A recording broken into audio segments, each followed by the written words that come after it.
President Obama says the argument against his nuclear deal with Iran defies logic, and he challenges his critics to come up with an alternative.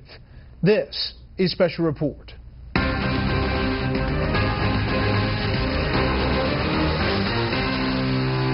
Good evening. Welcome to Washington. I'm Bret Baier. President Obama says the goal of keeping Iran from developing a nuclear weapon came down to a choice between diplomacy and force.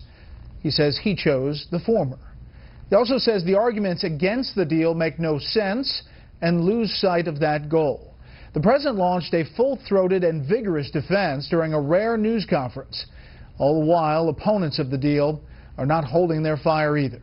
We have Fox team coverage tonight. Britt Hume looks at some of the president's arguments and finds some holes, but we begin with correspondent Kevin Corke at the White House and the president on the offensive.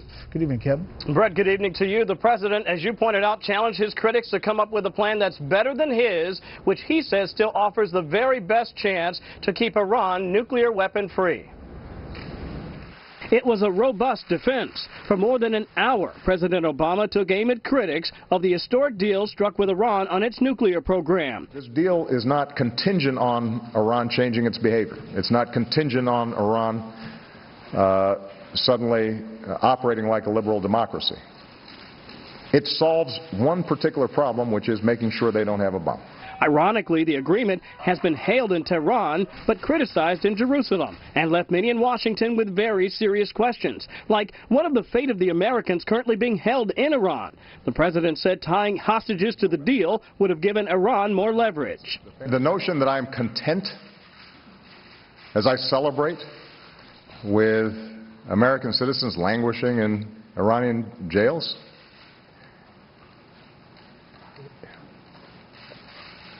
Major, that's nonsense, and you should know better. On lifting the arms embargo that was designed to keep Iran from obtaining ballistic missiles, the president said this. We got 5 years in which, under this new agreement, arms coming in and out of Iran are prohibited.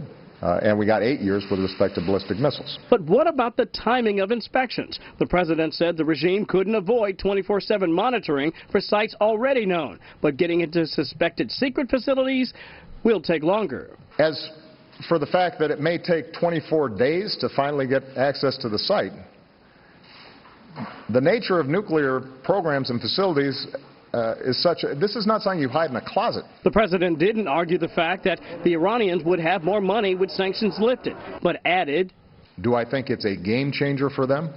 No. Meanwhile, many lawmakers who have 60 days to review the agreement remain strong in their opposition to the deal. We have now made a third-rate autocracy equivalent to a world power, a threshold nuclear power. Unfortunately, it's not as bad as we had feared. It's actually much worse. In an effort to solidify a coalition of at least 34 senators to protect the plan, Vice President Joe Biden made a rare trip to Capitol Hill. And his presentation to House Democrats lasted about 70 minutes or so, and at least for the time being, the White House still has the numbers in both the House and the Senate to enact this deal. Brett? Kevin Corke live on the North Lawn. Kevin, thank you. Let's get some analysis of the Iran deal and the president's comments about it from senior political analyst Britt Hume. Good evening, Britt. Hi, Brett. The president keeps saying that the Iran deal is not based on trust, but there is good reason to believe that a major reason he sought this deal is to establish trust. Remember, senior members of Congress have tried for the past 4 years to tighten U.S. sanctions on Iran and were opposed by the Obama administration every step of the way. Because of the size and importance of the U.S. economy and its banking system, the U.S. enjoys considerable leverage over other countries when it comes to economic sanctions.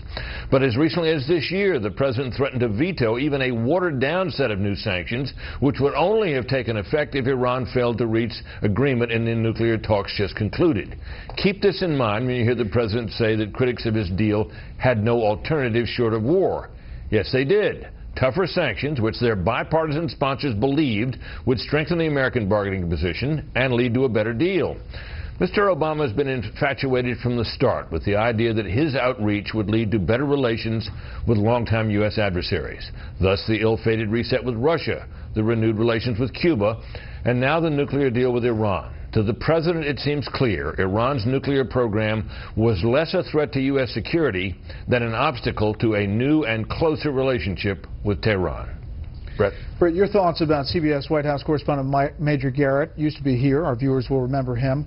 The phrasing of that question to the president and the president's reaction about the hostages. He suggested in his question that the president was content when celebrating a deal that left these 4 hostages languishing in prison.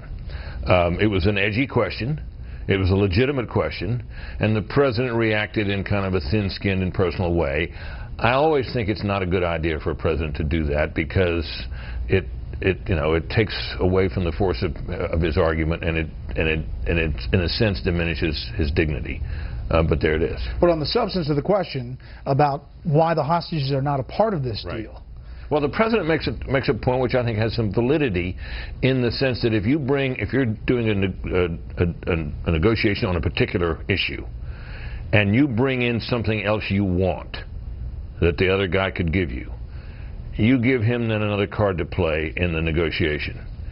And the president kind of made that argument against doing this. The problem is that the president himself and his team allowed the question of conventional weapons and the embargo on them to be brought into this negotiation at the last minute, and they gave ground on that, which makes it seems to me, hard for the president's argument to stand up vis-a-vis those hostages. Hard to believe that they wouldn't get released soon, but we'll see. Well, Iran might do it as a goodwill gesture. I wouldn't be surprised. Britt, thank you. You bet. The president's rationalization for the Iran deal is not going over well with many folks who wish to take his place in 2017.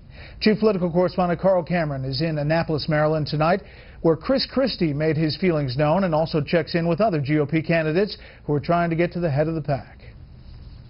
Don't lie to the American people. New Jersey Governor and GOP presidential candidate Chris Christie says the president's falsely claiming the U.S. will have anytime, anywhere access to Iran's nuclear program because Iran gets advance notice in the deal and up to 24 days of arbitration before a decision. Now, Carl, how's that anytime, anywhere?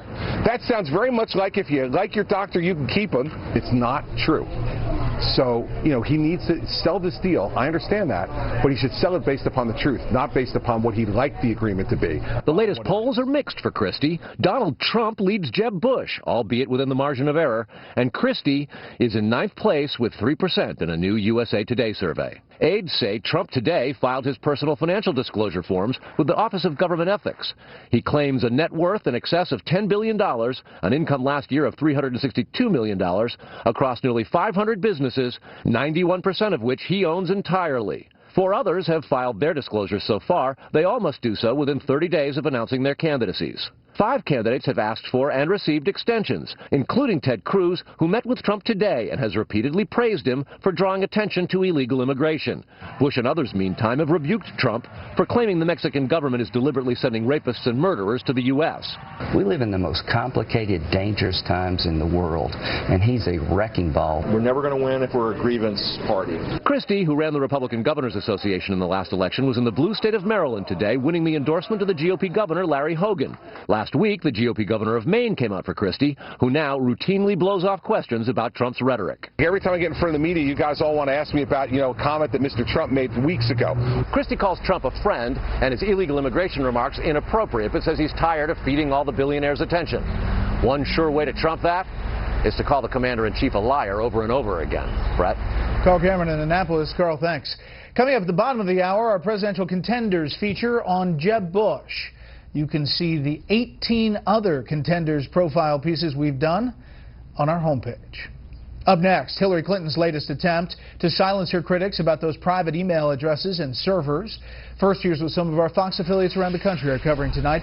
Fox 13 in Tampa, as the daughter of a Lakeland, Florida church pastor falls to her death at a summer camp in North Carolina.